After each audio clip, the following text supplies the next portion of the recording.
Bangunan pabrik sering terlihat kokoh dari luar, berdinding tebal, bertingkat, dan tampak meyakinkan. Namun, yang sering tidak kita sadari, justru kegagalan paling berbahaya tidak terjadi saat bangunan berdiri, melainkan bertahun-tahun kemudian ketika beban manusia, waktu, dan gempa mulai bekerja sama. Hari ini, kita akan membahas kesalahan-kesalahan umum pada struktur bangunan pabrik yang sering dianggap sepele, dia anggap aman, bahkan dianggap sudah biasa. Padahal secara teknis menyimpan potensi resiko serius terhadap keselamatan manusia. Video ini tidak membahas satu proyek, satu kota, atau satu orang. Ini membahas soal pola kesalahan yang berulang di banyak tempat dan sering luput dari pengawasan karena terlihat rapi, cepat, dan murah. Kesalahan paling umum dan struktur bangunan pabrik adalah memperlakukan bangunan pabrik seolah-olah rumah tinggal biasa. Padahal secara teknis, perbedaan utamanya bukan pada jumlah lantai, melainkan pada beban hidup, pola okupasi, dan konsekuensi kegagalan. Bangunan khusus, sekolah, klinik, tempat ibadah, dan ruang pelatihan memiliki konsentrasi manusia yang tinggi, bergerak bersama, dan sering digunakan dalam durasi panjang setiap hari. Namun di lapangan, banyak struktur pabrik dihitung dengan asumsi beban hidup yang terlalu kecil, seolah bangunan ini hanya dihuni beberapa orang saja. Kesalahan ini jarang terlihat secara kasat mata, tetapi dampaknya bekerja diam-diam pada kolom, balok, dan sambungan. Kolom adalah elemen paling kritis dalam struktur bangunan bertingkat, karena kolom tidak hanya menahan beban vertikal, tetapi juga bertanggung jawab terhadap stabilitas lateral dan gempa. Salah satu kesalahan yang sering muncul adalah penggunaan kolom dengan dimensi yang sangat kecil untuk bangunan 2 lantai atau lebih. Secara matematis, kolom tipis memang bisa saja lolos perhitungan tertentu, terutama jika hanya diuji terhadap beban tekan murni. Namun, struktur nyata tidak bekerja dengan kondisi yang ideal. Ada eksentrisitas, ada momen, ada gempa, ada ketidaksempurnaan konstruksi. Kolom yang terlalu tipis kehilangan kapasitas duktilitas, yang justru sangat dibutuhkan saat gempa terjadi. Bangunan bisa tampak kuat bertahun-tahun, lalu gagal secara tiba-tiba tanpa tanda peringatan. Kesalahan berikutnya adalah grid kolom yang tidak konsisten. Jarak kolom yang berubah-ubah tanpa logika struktur yang jelas, menyebabkan distribusi beban menjadi tidak merata. Dalam kondisi gempa, struktur dengan grid acak mengalami konsentrasi gaya di titik-titik tertentu. Masalah ini sering muncul ketika desain arsitektur dibuat terlebih dahulu tanpa koordinasi struktur yang matang.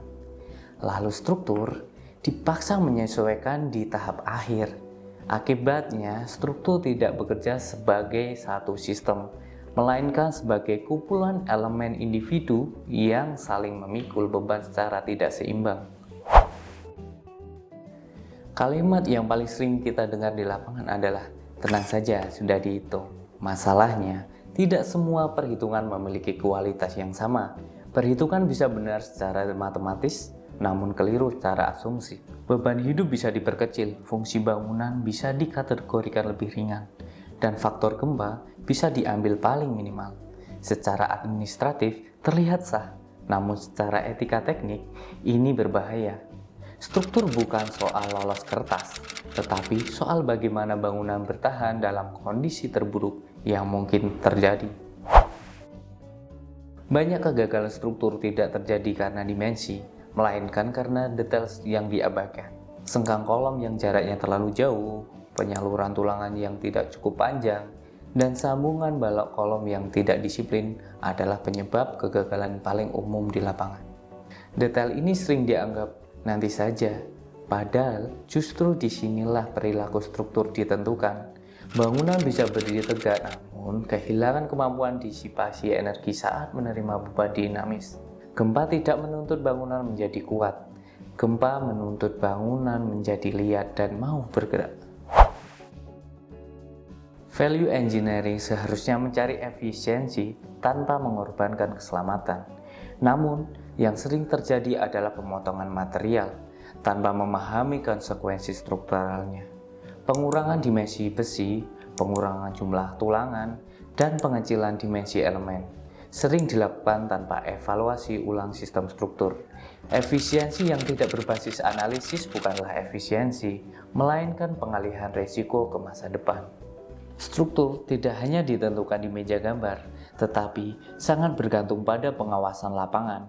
Pengawasan yang tidak memahami perilaku struktur akan fokus pada progres, bukan kualitas. Kesalahan kecil yang dibiarkan hari ini akan menjadi masalah besar bertahun-tahun kemudian. Usia pengawas bukan masalah, yang menjadi masalah adalah kurangnya pengalaman, kurangnya mentor, dan kurangnya budaya diskusi teknis. Bangunan pabrik tidak boleh menjadi tempat belajar dengan resiko manusia. Bangunan pabrik tidak boleh gagal secara tiba-tiba, karena di dalam ada banyak orang yang tidak punya kendali atas keputusan teknis yang dibuat.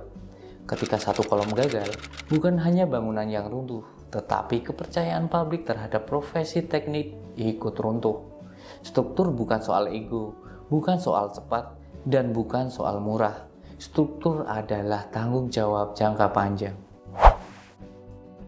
Jika kita ingin kota yang aman, kita harus berhenti menormalisasi struktur yang cukup-cukup saja. Bangunan publik seharusnya dirancang bukan untuk berdiri hari ini, tetapi untuk melindungi manusia puluhan tahun ke depan. Sekian penjelasan dari kami. Terima kasih sudah menonton dan sampai jumpa di video berikutnya.